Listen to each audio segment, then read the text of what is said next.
Hello students, ये lecture 2 है आपके जेसी पेपर 4 का। लेक्चर 1 में हम साइज और न्यूक्लियर डेंसिटी के बारे में स्टडी कर चुके हैं। इस लेक्चर में हम binding energy per nucleon versus मास कर्व के बारे में और न्यूट्रॉन प्रोटॉन प्लॉट के बारे में स्टडी करेंगे। ठीक है, 2 टॉपिक्स हैं हमारे पास जो एग्जामिनेशन पॉइंट ऑफ व्यू से इम्पॉर्टेंट है। तो हम बाइंडिंग एनर्जी से स्टार्ट करते हैं। तो बाइंडिंग एनर्जी क्या है? हीलियम एटम हमने लिया। अब हीलियम एटम में क्या है? 2 प्रोटॉन्स हैं, 2 न्यूट्रॉन्स हैं, 2 इलेक्ट्रॉन्स। ये आपका मास नंबर होता है जो कि सम ऑफ न्यूट्रॉन एंड प्रोटॉन है। ये एटॉमिक नंबर है जो इक्वल टू प्रोटॉन्स होता है। अब इनका अगर इनसे एटम फॉर्म करने की कोशिश की जा रही है कंबाइन करके, तो ये एटम बन के आया। अब एक काम करिए, इन सब का इंडिविजुअल मास ऐड कीजिए और इसका जो एक्सपेरिमेंटली मास आया है उसको देखिए। तो हम देखेंगे कि जो इनका कंस्टिट्यूएंट्स का टोटल मास आता है वो जो effective total mass actual mass है उससे कम आता है, सॉरी ज़्यादा आता है। ये मास ज़्यादा आएगा। मतलब जब ये फॉर्म किया तो मास लॉस्ट किया, उसी लॉस्ट मास को हम मास डिफेक्ट भी कहते हैं। और यही लॉस्ट मास हमारा एनर्जी के फॉर्म में रिलीज होता है जब ये एटम का फॉर्मेशन होगा। तो इसी को हम देखते हैं। आप देखिए, सबका प्रोटॉन न्यूट्रॉन इलेक्ट्रॉन का मास हमारे पास है। तो इन सबको 2 प्रोटॉन है 2 से मल्टीप्लाई कीजिए, 2 न्यूट्रॉन है 2 से मल्टीप्लाई कीजिए, 2 इलेक्ट्रॉन 2 से मल्टीप्लाई कीजिए, सबको ऐड कीजिए और टोटल मास में एक्चुअल मास में सब्ट्रैक्ट कीजिए। ये ऐड करने पे ये आएगा। आप करके देखिएगा, हम डायरेक्ट लिख रहे हैं एक्चुअल मास आपका इतना है। अब दोनों का जो डिफरेंस आ रहा है वो ये आ गया, ये आपका मास डिफेक्ट हो गया। और मास डिफेक्ट जो मास लॉस्ट किया वही आपका एनर्जी के फॉर्म में रिलीज होता है। ठीक है, तो आपका ये जो मास डिफेक्ट, अब मास एनर्जी जो आप देख रहे हैं कि मास एनर्जी कन्वर्शन एक रिलेशन है, आइंस्टाइन का फेमस रिलेशन है मास एनर्जी रिलेशन। मतलब मास एनर्जी में कन्वर्ट हो सकता है, एनर्जी मास में कन्वर्ट हो सकता है। ठीक है, तो आपके पास ये मास डिफेक्ट डेल एम है, सी स्क्वायर से मल्टीप्लाई कीजिएगा, जो आएगा वही आपका बाइंडिंग जो एनर्जी रिलीज हुआ वही है, वही एनर्जी बाइंडिंग एनर्जी कहलाएगा आपका। दूसरे तरीके से इसको अगर समझना चाहते हैं तो कह सकते हैं कि एटम को या न्यूक्लियस को, जिसका भी हम लेंगे, एटम को या न्यूक्लियस को ब्रेक करने के लिए, ब्रेक करने का मतलब उसके कंस्टिट्यूएंट्स पार्टिकल्स को अलग करने के लिए जो एनर्जी चाहिए वो एनर्जी आपका बाइंडिंग एनर्जी कहलाता है। ठीक है, तो अब यहाँ पे हम बाइंडिंग एनर्जी का डेफिनेशन लिखने से पहले कैलकुलेट कर देते हैं कि बाइंडिंग एनर्जी क्या आ रहा है हीलियम के केस में। ये हो गया 0.03037 atomic mass unit U into c square. और 1 एटॉमिक मास यूनिट होता है आपके पास 0.03037, ये होता है 93, ये याद रखिएगा 931.49 होता है, बट हम 5 लिखेंगे, हम 5/c² इंटू सी स्क्वायर। ये मल्टीप्लाई करने पे हमारे पास आएगा 28.3 मेगा इलेक्ट्रॉन वोल्ट। ठीक, मतलब 1 atomic mass unit is equal to 931.5/c² mega electron volt. ठीक है, ये आपको रिलेशन याद रखना है। तो हमारे पास जो बाइंडिंग एनर्जी आ गया, बाइंडिंग एनर्जी आ गया फॉर हीलियम एटम, ये 2.8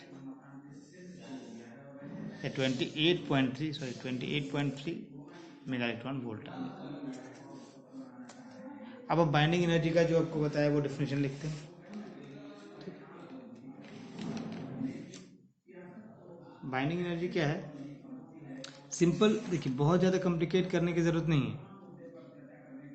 तो जो एनर्जी रिक्वायर्ड है, तो binding energy defined as binding energy is defined as the energy required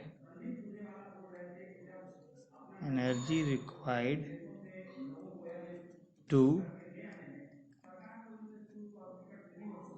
break apart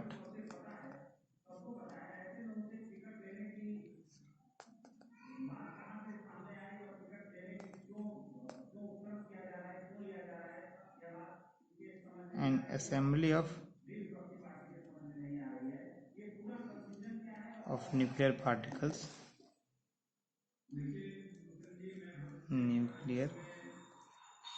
particles from a nucleus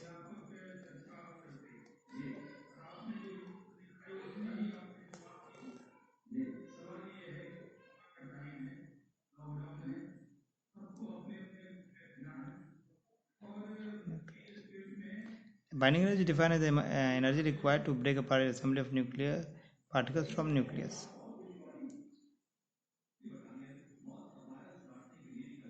ठीक,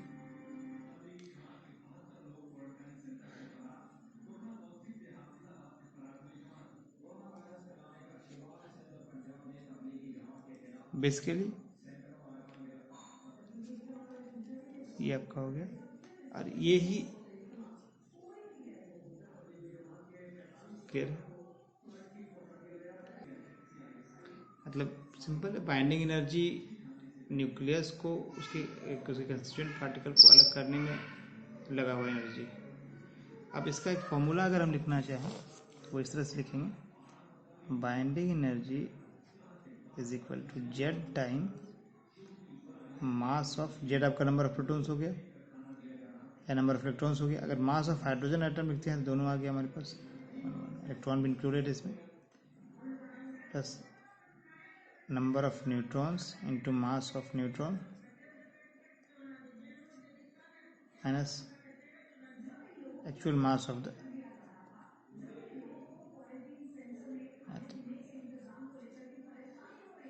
इंटू मेगा इलेक्ट्रॉन वोल्ट में अगर लाना चाहते हैं तो हम 931.5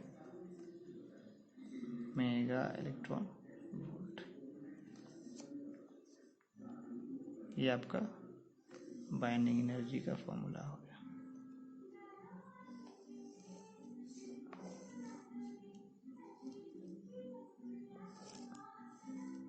ठीक,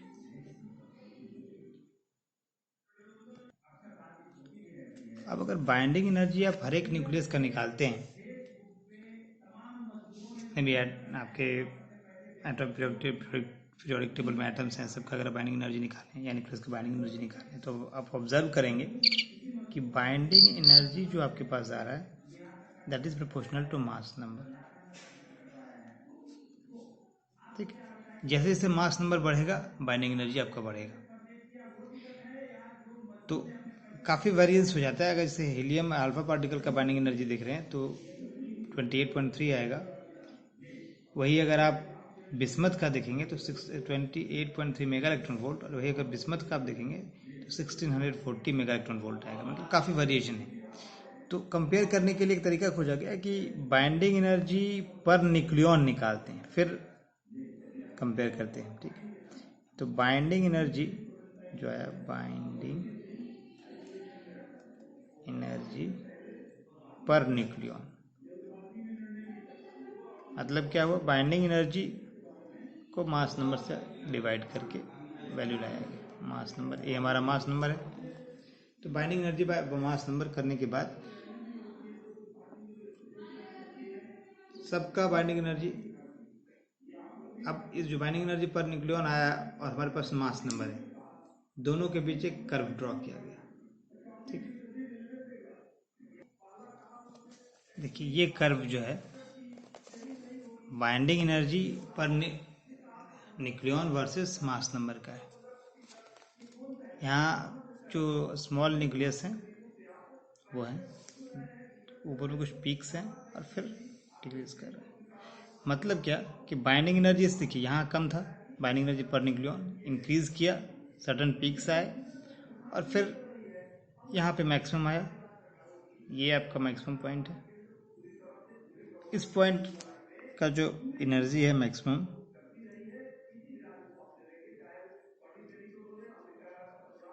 ये आपका मैक्सिमम बाइंडिंग एनर्जी है, इसके कॉरस्पॉन्डिंग यहाँ पे हम ड्रॉ कर लेते हैं।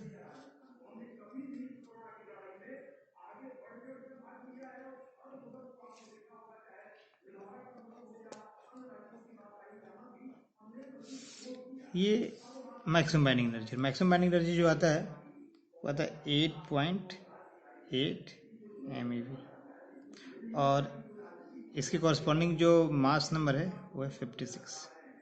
बेसिकली ये आयरन है, Fe।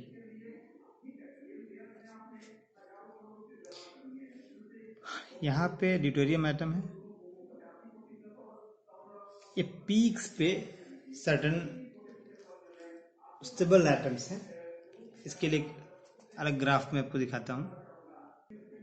देखिए पीक्स को अलग ग्राफ में दिखा रहा हूँ, ध्यान से देखिए। ये पीक आपके 3-4 पीक जो आ रहे हैं, ये हीलियम है, बेरिलियम है, कार्बन है, ऑक्सीजन है, नाइट्रोजन है। इनमें क्या सिमिलरिटी देखिए, नंबर ऑफ न्यूट्रॉन्स और नंबर ऑफ प्रोटॉन्स बराबर हैं, और इसकी वजह से ये stable, highly stable nucleus, highly stable atoms हैं। ठीक, अब ये न्यूट्रॉन, नंबर ऑफ न्यूट्रॉन्स और नंबर ऑफ प्रोटॉन्स इक्वल होने पे स्टेबिलिटी कैसे एग्जिस्ट करता है, ये हम जो न्यूट्रॉन एनजेड ग्राफ वाले सेक्शन में भी करेंगे, तो उसमें डील करेंगे। फिलहाल हम यहाँ पे इतना ही नोट करते हैं कि ये हाईली स्टेबल एटम्स हैं और जो पीक्स को इंडिकेट कर रहे हैं इस ग्राफ में। ठीक, अब यहाँ पे एक और बात डिस्कस करना है कि बाइंडिंग एनर्जी अगर ज़्यादा है मतलब स्टेबिलिटी ज़्यादा होगा। यहाँ पे देखिए, higher the binding energy, higher the binding energy करने का मतलब है binding energy per nucleon, higher the stability.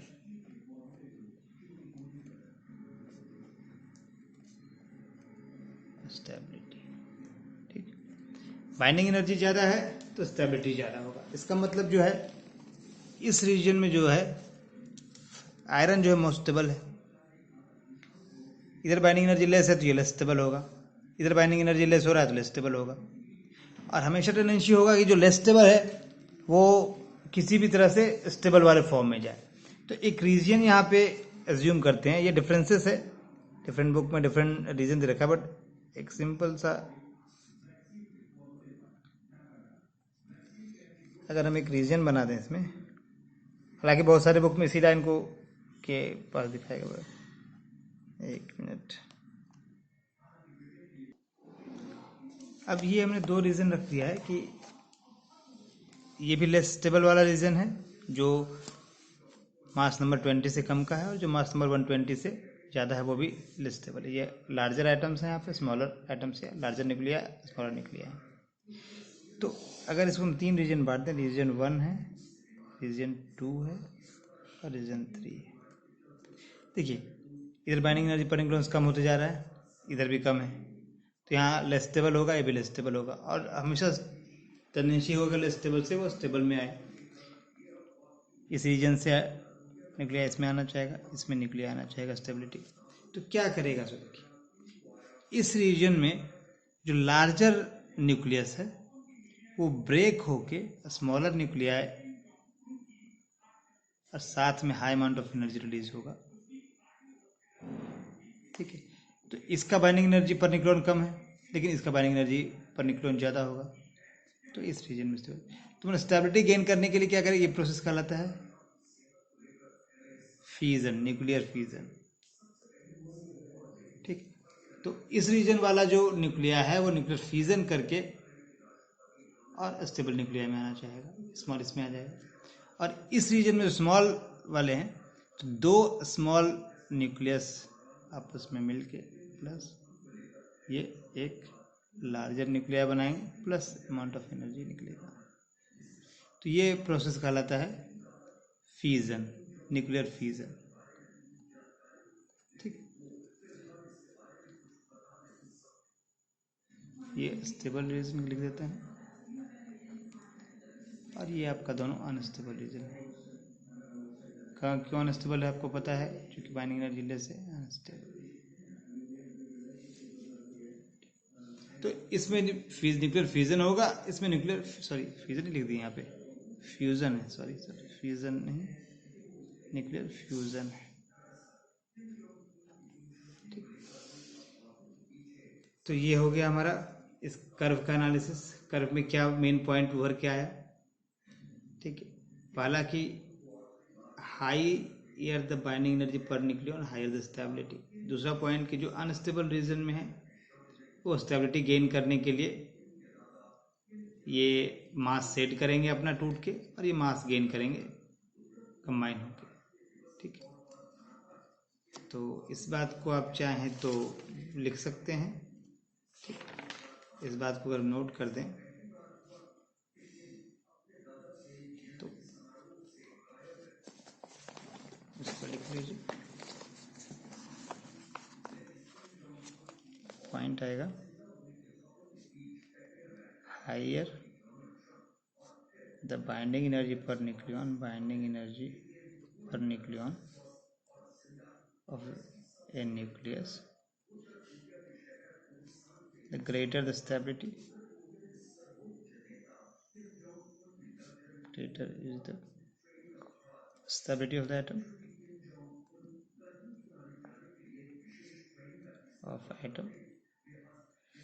और ये सेकेंड पॉइंट जो है उसको कंबाइन करके लिखेंगे, if in any nuclear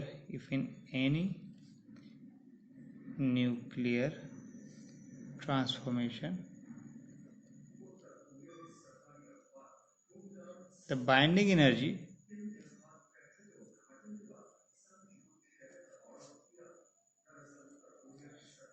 increases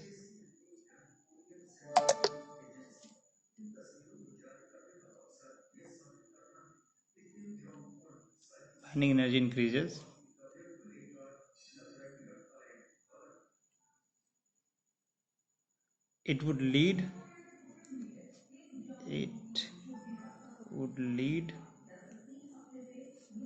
to the emission of energy,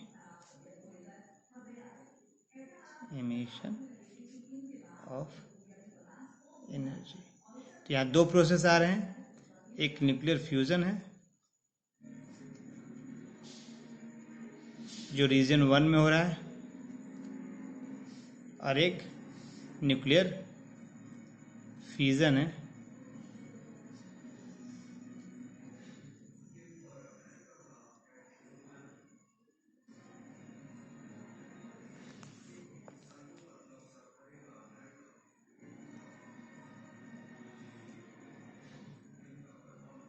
जो कि रीजन 3 में हो रहा है। दोनों का पर्पस है कि स्टेबिलिटी गेन करना। अनस्टेबल है, यहाँ पे अनस्टेबिलिटी है, यहाँ पे अनस्टेबिलिटी है, ये अनस्टेबल रीजन से स्टेबल में आ रहे हैं, फ्यूजन होने के बाद अनस्टेबल रीजन से स्टेबल रीजन में आ रहे हैं, ये भी अनस्टेबल रीजन से स्टेबल रीजन में आ रहे हैं, ठीक। तो ये हमारा फर्स्ट पार्ट फिनिश हो गया। अब हम सेकेंड पार्ट पे आएंगे। सेकेंड पार्ट है आज का एनजेड प्लॉट, न्यूट्रॉन प्रोटॉन कर्व या प्लॉट। इसको हम ड्रॉ करते हैं पहले। ये हमारा एनजेड ग्राफ है, ठीक है। एनजेड ग्राफ क्या है, अगर हम एक्स एक्सिस में नंबर ऑफ प्रोटॉन्स या एटॉमिक नंबर को ले रहे हैं और वाई एक्सिस में हमारा नंबर ऑफ न्यूट्रॉन्स है, तो ये एक्सपेरिमेंटल ग्राफ, इस ग्राफ को कहेंगे स्टेबिलिटी ग्राफ। और ये वाला जो है ये थ्योरेटिकल ग्राफ है, n=z, जहाँ पे नंबर ऑफ न्यूट्रॉन्स और नंबर ऑफ प्रोटॉन्स को इक्वल रख के ग्राफ बनाया गया है, ठीक। इस ग्राफ पर जो न्यूक्लियाई होंगे वो स्टेबल न्यूक्लियाई होंगे, ठीक। और इस ग्राफ से मान लीजिए कोई यहाँ पे न्यूक्लियस है या यहाँ पे है, तो उनकी स्टेबिलिटी कम होगी। ग्राफ इस लाइन पे जो एटम्स या न्यूक्लियाई होंगे वो न्यूक्लियस स्टेबल होंगे, और जो इस लाइन से डिस्टेंस यहाँ पे हो गए, यहाँ पे हो गए, इसके आसपास होंगे, वो उनकी स्टेबिलिटी बहुत और स्टेबिलिटी कम होगी रिलेटिवली। ठीक। और एक ऑब्जर्वेशन अब यहाँ पे देखते हैं क्या है। ये अगर 20 है, ये बेसिकली 20 है, नंबर ऑफ न्यूट्रॉन भी 20 है, नंबर ऑफ प्रोटॉन भी 20। पहला ऑब्जर्वेशन है कि लेस देन 20 मास नंबर जब आपका 20 है, सॉरी एटॉमिक नंबर आपका 20 है, लेस देन 20 है, तो उसके लिए जो दोनों लाइन है स्टेबिलिटी कर्व और ये N equal to Z line दोनों कोइंसाइड कर रहे हैं। तो for smaller nuclei, for smaller nuclei, smaller nuclei का मतलब हुआ मास नंबर जिनका लेस देन 20 है, the N Z graph, the N Z graph या curve coincide with N Z graph मतलब stability graph with n is equal to z line. ठीक।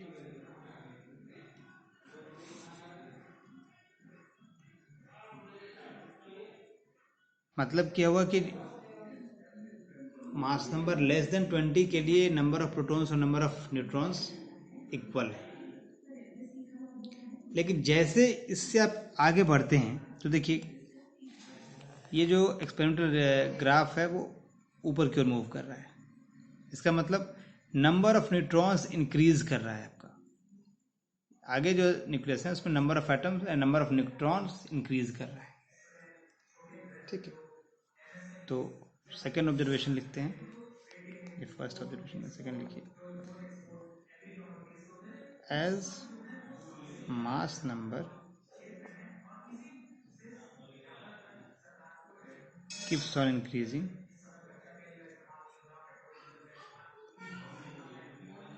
increasing, the NZ graph, the NZ graph deviates from n is equal to z line. ठीक, क्यों? इसका मतलब क्या हुआ? That is number of neutron starts progressively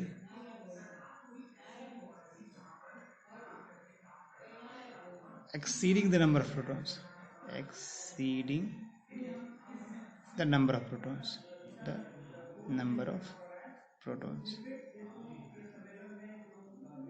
ठीक, अब यहाँ ये समझना है कि स्टेबल होने के लिए नंबर ऑफ न्यूट्रॉन्स ज़्यादा क्यों हो रहा है। ये ग्राफ स्टेबिलिटी है, नंबर ऑफ न्यूट्रॉन्स बढ़ रहा है, मतलब स्टेबिलिटी के लिए नंबर ऑफ न्यूट्रॉन्स ज़्यादा चाहिए फॉर लार्जर न्यूक्लियाई जिसका कि मास नंबर ज़्यादा है। तो यहाँ उसको समझने के लिए एक बेसिक पॉइंट आपको समझना पड़ेगा। वो बेसिक पॉइंट ये है कि जो न्यूक्लियस में है, ठीक है, समझिए इसको।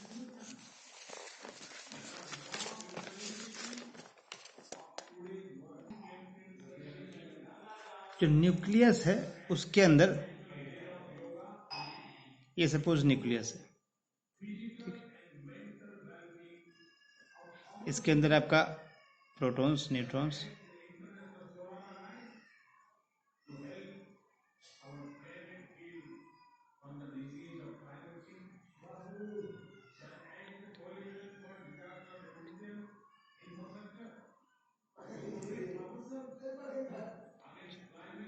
तीन,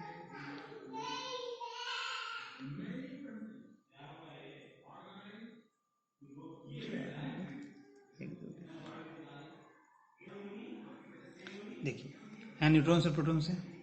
अब न्यूट्रॉन्स और प्रोटॉन्स और के बीच जो है वो यहाँ पे फोर्स हमने फर्स्ट लेक्चर में बताया था क्या उनसे काम कर रहा है, न्यूक्लियर फोर्स। तो दो तरह के फोर्स यहाँ काम कर रहे हैं, एक तो न्यूक्लियर फोर्स और दूसरा coulombic force.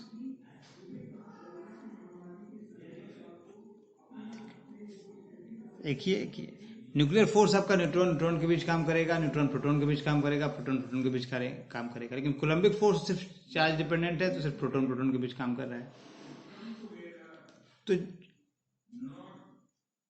For smaller nuclei के लिए क्या है, न्यूक्लियर फोर्स डोमिनेट करता है। न्यूक्लियर फोर्स क्या, शॉर्ट रेंज फोर्स है। स्मॉल न्यूक्लिया है तो दोनों न्यूक्लियस के बीच जो फोर्स लग रहा है ये आपका हम बता चुके हैं शॉर्ट रेंज फोर्स है और स्ट्रॉन्गेस्ट फोर्स है। तो स्मॉल न्यूक्लिया के लिए न्यूक्लियर फोर्स डोमिनेट करेगा कोलम्बिक फोर्स पे, ठीक है, क्योंकि शॉर्ट रेंज स्मॉल एरिया में स्मॉल एरिया होगा उसका, उसमें हो रहा है आपस में, तो कोलम्बिक फोर्स उससे बहुत कम होगा, इसलिए एनर्जिकल आपका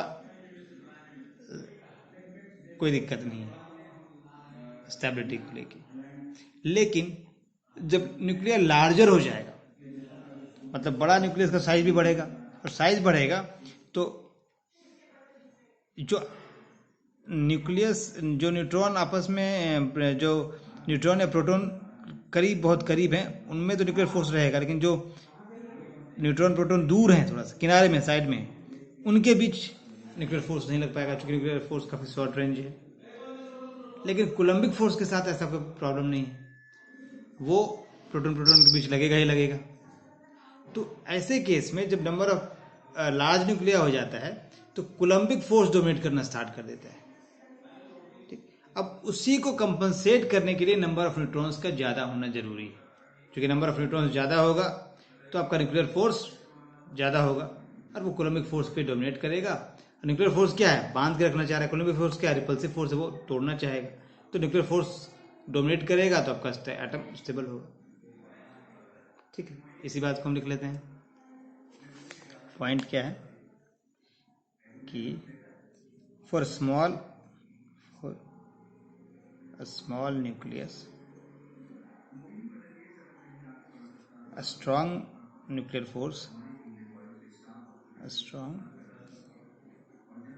nuclear force dominates over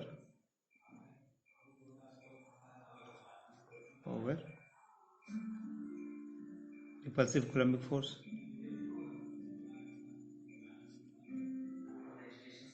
ठीक। और for large nucleus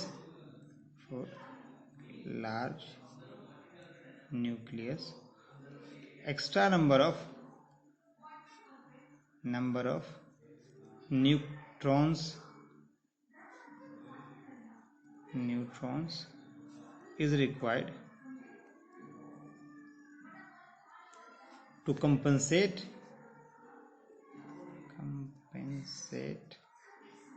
increasing coulombic repulsion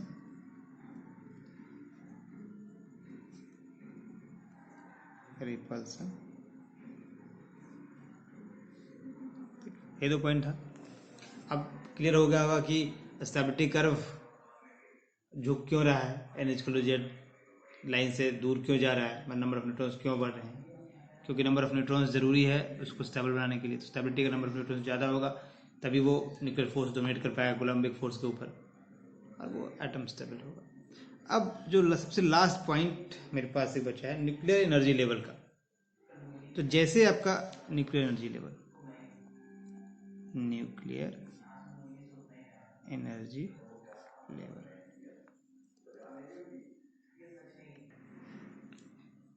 देखिए, जैसे कि एटॉमिक एनर्जी लेवल होता है वैसे ही न्यूक्लियस में न्यूट्रॉन और प्रोटॉन डिफरेंट एनर्जी लेवल्स पे ओरिएंटेड होते हैं, ठीक।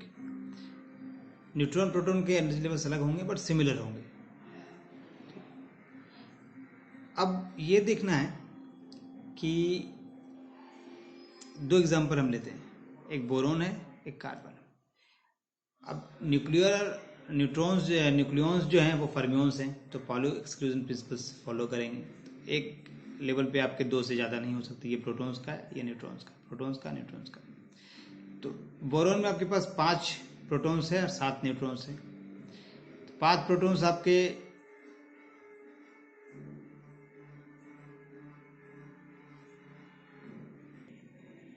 ये मैंने इसमें वो इंडिकेशन थोड़ा जो डार्क ले रहे थे, प्रोटॉन ले रहे थे, तो उल्टा बना दिया ऐसे, इसलिए इसे कैंसिल कर दिया। ये हमारा अब ठीक है। न्यूट्रॉन्स को ऐसे दिखा रहे हैं, प्रोटॉन्स को ऐसे दिखा रहे हैं। तो जो बोरोन है उसमें आपके पास 7 न्यूट्रॉन्स है, ठीक है। और तो चूंकि पॉलीक्लोजन प्रिंसिपल को फॉलो करेगा, 7 न्यूट्रॉन्स 3 फिल हो गए एनर्जी स्टेट, 4th आपका सिंगल होगा, और 5 है आपका प्रोटॉन्स, इस तरह से रेंज होगा। तो अब इसमें देखिए ये हायर एनर्जी लेवल पे चला गया, ठीक है। अब कार्बन में अगर देखते हैं तो 6 है आपके पास एनर्जी स्टेट। यहाँ पे आपके इसका एनर्जी लेवल देखिए इससे कम है, तो ये हायर एनर्जी होगा, इसलिए थोड़ा अनस्टेबल होगा। एनर्जी लोअर है तो स्टेबल होगा, ठीक है। अब ये कॉन्फ़िगरेशन हमेशा चाहेगा स्टेबल होना, तो स्टेबल होने के लिए क्या करेगा, न्यूट्रॉन जो है वो प्रोटॉन में कन्वर्ट हो जाएगा, यहाँ पे आ जाएगा स्टेबिलिटी के लिए, ठीक। ये आपका अनस्टेबल है क्योंकि हायर एनर्जी है, अनस्टेबल बिकॉज ये हाई एनर्जी है। Total energy is high, total energy जो आपका है high energy, total energy is high, और ये स्टेबल है because total energy is total energy is less, ठीक। तो ऐसे केस में अनस्टेबिलिटी दूर करने के लिए क्या होगा कि न्यूट्रॉन प्रोटॉन में कन्वर्ट करेगा, और कभी प्रोटॉन न्यूट्रॉन में जब जरूरत होगा तो ये कन्वर्ट करेगा अकॉर्डिंग टू सिचुएशन। और ये कहाँ पे होता है, ये बीटा डीके में होता है। मतलब बीटा डीके, और भी इसमें बीटा डीके में क्या होगा अभी हम डिटेल में नहीं जाते हैं, बट इतना जानते हैं बीटा डीके में न्यूट्रॉन प्रोटॉन में कन्वर्ट होगा या प्रोटॉन न्यूट्रॉन में कन्वर्ट होगा। तो और ये कन्वर्शन जो है आपको स्टेबल अनस्टेबल आइटम को, ये अगर यहाँ आ जाएगा तो ये जो बोरोन है वो कार्बन में शिफ्ट कर गया, तो कार्बन में चेंज कर गया, तो बीटा डीके के थ्रू ये आपका चेंज हो गया, अनस्टेबल से स्टेबल कन्फिग्रेशन में आ गया। तो न्यूक्लियस में आप जब भी बीटा डीके होगा तो आपका जो अनस्टेबल न्यूक्लिया है वो स्टेबल न्यूक्लिया में कन्वर्ट कर जाएगा, ठीक है। तो ये सारे एनालिसिस हैं एनजेड ग्राफ के। तो आज हमने क्या देखा, एक बाइंडिंग एनर्जी कर्व, मतलब बाइंडिंग एनर्जी पर nucleus versus mass number curve, और दूसरा देखा न्यूट्रॉन प्रोटॉन कर्व। दोनों एग्जामिनेशन पॉइंट ऑफ व्यू से इम्पोर्टेंट है, ठीक है। आज के लिए इतना ही। अब अगर कोई दिक्कत हो, कुछ क्वेश्चन हो, तो आप मुझे व्हाट्सएप के थ्रू या मैसेज, मेल या यूट्यूब चैनल पे कमेंट करके पूछ सकते हैं। फिर नेक्स्ट लेक्चर में मिलते हैं। ओके भाई।